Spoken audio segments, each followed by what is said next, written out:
Cologne et sa cathédrale, classée au patrimoine mondial de l'UNESCO depuis 2004. Bâtie en 1248 sur les ruines d'une église détruite par les flammes en l'an 900, la période de construction de la cathédrale s'étend sur plus de 6 siècles. De style gothique, quatrième plus grande église européenne après la basilique Saint-Pierre à Rome et les cathédrales de Séville et de Milan. Elle fut jusqu'en 1889 le bâtiment le plus haut du monde. Épargnée par les bombardements des Alliés durant la Seconde Guerre mondiale, la cathédrale, haute de 156 mètres, est l'un des sites les plus visités d'Allemagne.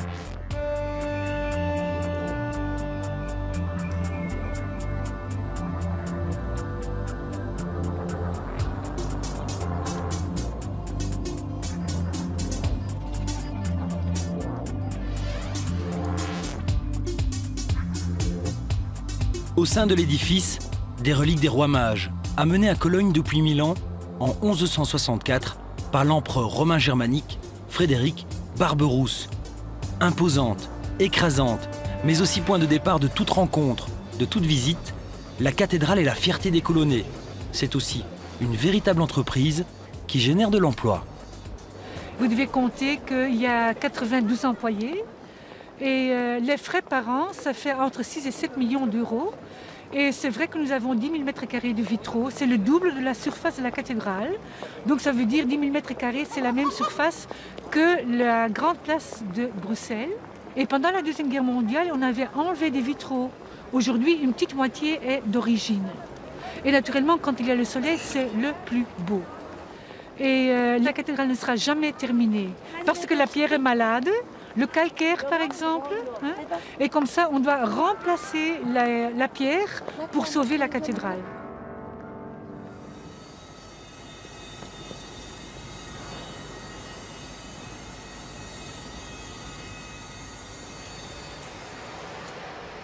Hallo.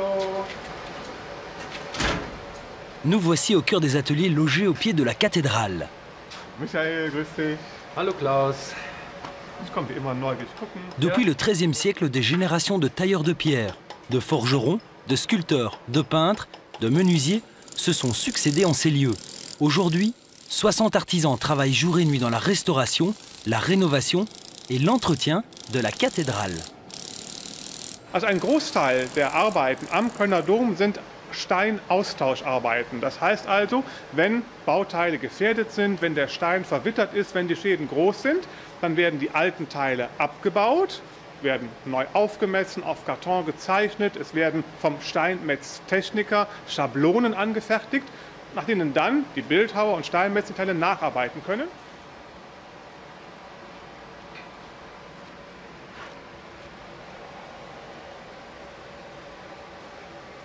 Also das ist Karl der Große und ihm fehlen die Attribute. Die sind runtergewittert und die müssen ergänzt werden. Die müssen komplett neu gemacht werden. Und was ich hier mache, ist, ich ergänze sie, bis das Modell wieder so in Ordnung ist, dass das nachher in Stein wieder gehauen wird. Wenn das hier komplett ist, komplett fertig ist, ich habe mir hier so einen kleinen Abguss von meiner Hand gemacht. Wenn das fertig ist, dann werden diese Teile abgenommen, kopiert in Naturstein und also neu gehauen und dann hier wieder dran gesetzt. Wir kommen dann da wieder dran, an diese Figur.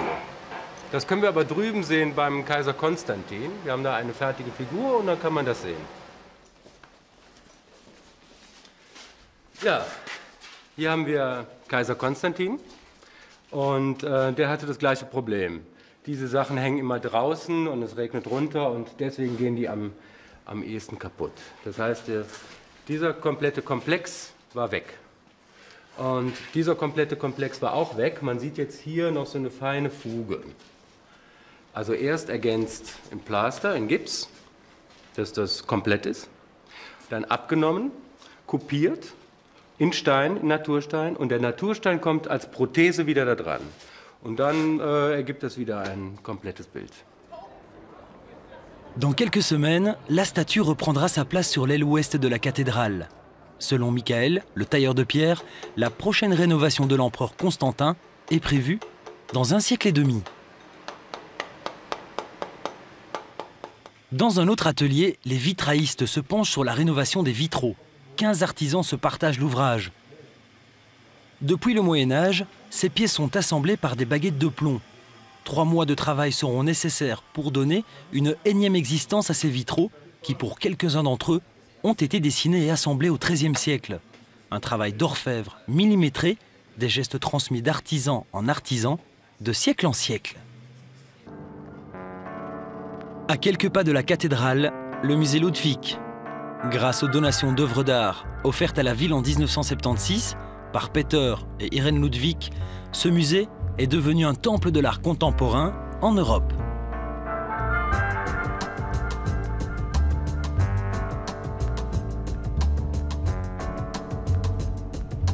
Le Ludwig, ce sont 8000 mètres carrés consacrés à la peinture, à la sculpture, à la photographie et à la vidéo. Le musée possède l'une des plus importantes collections de tableaux de Picasso. Il exhibe aussi la plus vaste collection de pop art en dehors du sol des États-Unis. Des œuvres signées James Rosenquist, George Segal ou encore Andy Warhol. Wir haben ein sehr umfangreiches Programm an Sonderausstellungen.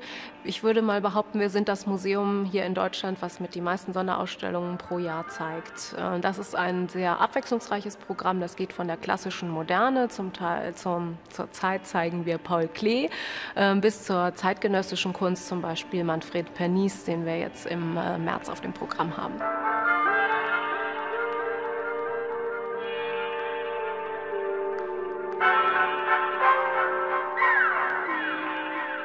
La brasserie Peters, l'une des plus réputées de Cologne. Des brasseries comme celle-ci, il en existe des dizaines dans la ville. Lieu de rencontre, de fête, on y boit la Kölsch, cette blonde de fermentation haute, brassée dans les environs de Cologne et qui fut produite pour la première fois en 874. Servie dans les stanges, ces plateaux typiques, cette bière comprend en moyenne 4,8% d'alcool et possède un goût légèrement fruité, ainsi qu'une faible amertume. Jetzt kommt neu. Eine Bratwurst Würsing, ein Teller, ein Himmel, einmal dicke Bohnen. La Kölsch accompagne les plats de brasserie tels que l'escalope et le jarret de porc, les gros haricots, les pommes de terre sautées ou encore le boudin noir préparé à la mode de Cologne. Ja, das ist eine unserer Spezialitäten. Das Himmel und Erd heißt das auf Kölsch. Himmel und Erde. Der Himmel sind die Äpfel. Und die Erde sind die Kartoffeln. Die Äpfel haben wir hier, die Kartoffeln dort und dann haben wir lecker gebratene Blutwurst mit gerösteten und geschmorten Zwiebeln darüber. Das ist eine von unseren Kölner Spezialitäten.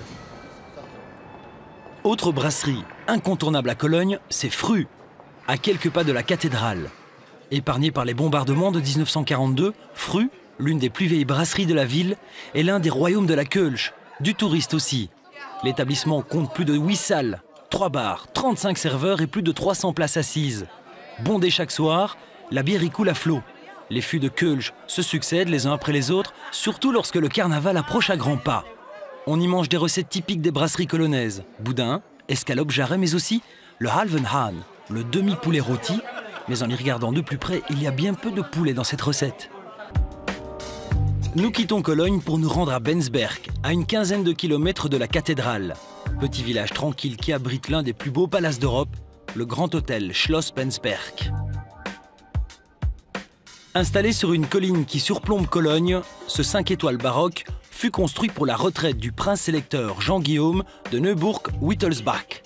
Source d'inspiration des architectes de l'époque, les châteaux de Versailles et Winchester. Lors du décès du prince en 1716, le château devint hôpital et école militaire, puis centre de réfugiés pour plusieurs siècles. En 1997, l'édifice est racheté par un groupe hôtelier. 75 millions d'euros y sont investis pour propulser le Bensberg dans la sphère mondiale des grands hôtels de luxe. Ce palace compte 84 chambres, 36 suites, dont la présidentielle la plus exclusive. 155 mètres carrés avec salon, boudoir, chambre avec vue sur Cologne, salle de bain qui comprend la baignoire avec fonction jacuzzi, le téléviseur plasma et le sauna. Prix pour une nuit, 1800 €. Le Bensberg, c'est aussi 3 restaurants, dont l'une des meilleures adresses d'Allemagne, le Vendôme, flanqué de 3 étoiles au guide Michelin.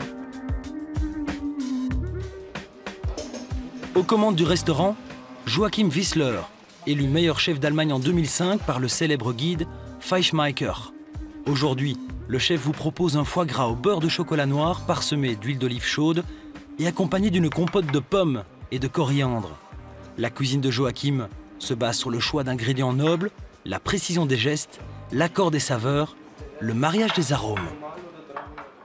Die Menschen finden das schon toll, dass wir zurzeit 6 3-Sterne-Restaurants in Deutschland haben. Das ist ja schon eine enorme Entwicklung in den letzten Jahren. Ich denke, die Spitzengastronomie in Deutschland hat Zukunft. Sie wird sich natürlich immer im Laufe der Zeit etwas verändern und der Gast möchte heute ein Gesamterlebnis haben. Der möchte sehr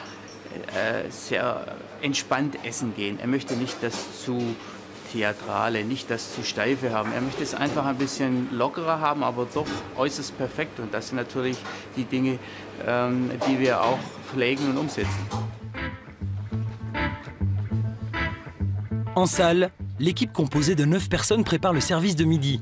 Le Vendôme compte 10 tables avec une capacité maximale de 38 couverts par service. La composition florale, le repassage des nappes, le pliage des serviettes, le lavage des assiettes, des verres, de l'argenterie, toutes ces étapes prendront, à l'équipe de Miguel, un peu plus de 3 heures de travail. Also wir versuchen immer ein sehr, sehr modernes, klassisches Konzept zu machen, weil wir ein sehr, sehr junges Team sind und auch mit einer sehr, sehr frischen Küche. Wir versuchen zum Beispiel die Tische nicht einzudecken, um auch so ein bisschen Angst von den Gästen zu entziehen, mit welchen Besteckteilen sie essen müssen. Und wir würden uns eigentlich mehr als modern interpretieren.